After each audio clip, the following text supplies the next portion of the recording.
Well, we'll start off as I'm April Anderson, and we're at Wade's Mill, which is a old historic grist mill, circa 1750. And to that initial structure, we still have the stones, the timbers, and some of the medium along the wall here. So you're standing in amongst quite a bit of history right now. I love being a part of the community. I love doing a service to the community. Grinding fresh flour, cornmeal, grits, and various grains. Rockbridge County is one of those gems, I feel. There's just a plethora and a huge, I think, opportunity to be farm to table here. And that's always something that's been a passion of mine, and now I get to play a small part of that role by being here at Wade's Mill. There's this one time this young mother and her husband came in to the mill to seek out and source potentially locally stone ground grains. They were having a child that was experiencing issues with gluten sensitivities, and they had been doing all kinds of stuff to change the diet around. Now, I make sure that this is not a claim that people who have gluten sensitivities, can no problem eat my flour, but the flour that I grind is freshly ground with no preservatives or additives, which a lot of folks are having sensitivities to. They decided after reading some, documents and journaling that sometimes locally sourced stone ground grains can be consumed by people who are starting to see that. And so they thought they'd give it a go. They bought a couple small 2-pound bags. And then, I kind of forgot about it. And then it'd probably been a few months and they came back and they were with their kids. And I asked her how it went, and she looked at her daughter and she said, "Tell the nice lady about her flour." And she said, "I can eat cookies again." Sorry, I had to turn away because that really, I get up every morning and I have to deal with the daily grind, as we like to say.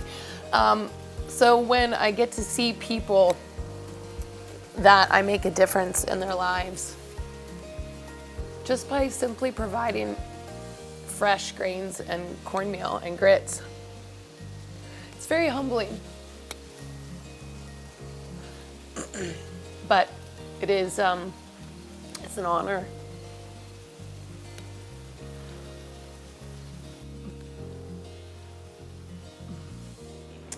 My name's Matthew Adams. I'm the chef owner of Zoon Restaurant with my wife, Rebecca.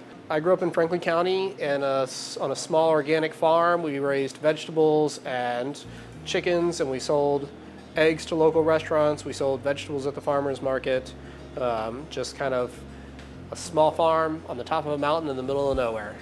When I was a young kid, farming life was not something that really interested me. It was a chore, right? Snapping string beans, collecting eggs, doing that kind of thing. It took a few years of being in the industry and working in kitchens and starting to work with farmers that I started to see this appeal and see this connection that made a lot more sense to me at a somewhat older age, when I got away from it being chores and more into things I wanted to work with.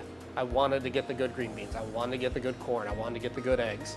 And you start to realize, well, those all came from the same type of farm that I grew up on. I love the community that we have here in Lexington. It's small town feel. We have a very diverse group of people that live here.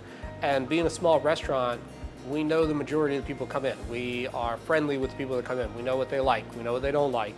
The majority of our customers are regulars, so we get to know them on a personal level. So we don't just see them in the restaurant, we see them at the grocery store and at the post office and at the farmer's market. Getting cornmeal, getting flour, getting polenta, those kind of things from Wade's Mill, it also has a very small town feel. I literally call April on the phone, tell her this is what I'm looking for, and the next day, she's got it over one shoulder, hefting it through the front door. So it's got a very true farm to table feel. It's very easy and it's very nice and it's very personable. And so I really like that connection. And we have that with a lot of farmers. Today I'm going to make chicken meuniere, which is a French preparation. It literally translates to in the style of the miller's wife. It's more traditional with trout, but we wanted to do it with chicken. We got some local chicken that we really liked. We cut that into a cutlet, pound it out, and then we dredge it in an equal mix of Wade's Mill flour, corn flour, which is like cornstarch but without any other additives, just straight corn flour, and cornmeal. It's a really light dredge. We're not doing fried chicken breader. It's very light, pan seared on both sides, salt and pepper, and then once the chicken's cooked through, you add capers and butter, and you want that butter to brown. Stops the cooking process. Baste your chicken with the capers and the butter and the lemon, pull it off, and then we did a little red watercress salad right on top just to give it a little bright freshness to kind of counteract all that nice delicious brown butter. So chicken meuniere, really nice lunch or dinner entree. If it's local, then you're not supporting a farm across the country, you're supporting your neighbor, you're supporting the people that live in your community. You know, you are being part of a community.